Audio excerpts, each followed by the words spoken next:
فقول من دون ريب او شكوك ما ردمك السكوك من دون جدك مع ابوك تبقى على وقت وتقول دايم على قول وفعل ما ظني في احد جهل الناس تعرف وش حصل والعقد والله محلول اقدم وحنا لك سند غيرك ترى والله قاعد المزن له برقول عد همالي مزن له طول كلنا معك كامل وحنا نطاوع كامل ولا احد مانعك طيبك من الماضي معمول وعد علي لك بشنبي قوي عليك محسبي القافي زايد لك يدي اللي تميز بالفعول فوازي هو راس العرب كامل مكمل بالنسب الناس تعرف والكتب يوم انها ثياب وسهول فوازي باسمه يفوز حتى غيابه ما يجوز لان العدو منهم هزوز يحتار ما يلقى حلول اسمه كما نجم الجدي من ضاع باسمه يقتدي ذكرى تراهم مركدي ما عاد تلقى بميول طال السعد هو بالها بنت ترى رجالها راس العرب وعقالها بنت ترى فيها الخيول رفعت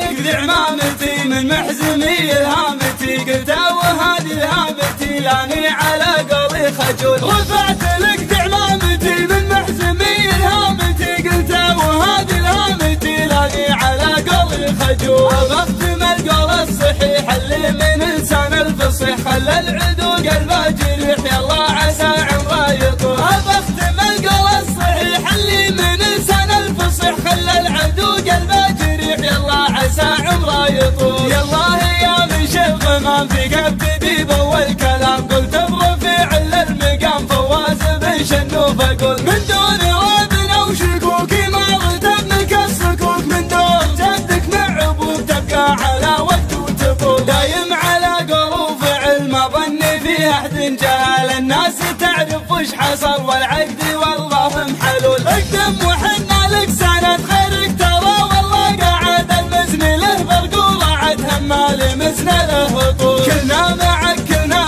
كامل وحنا نطاوع كامل ولا احد مانعك طيبك من الماضي معمول وعد علي لك بشنبي قولي عليك محسبي القافي زايد لك يدي اللي تميز بالفعول فوازي هو راس العرب كامل مكمل بالنسب الناس تعرف والكتب يوم انها ثياب وسهول فوازي باسمه يفوز حتى غيابه ما يجوز لان العدو منهم هزوز يحتاج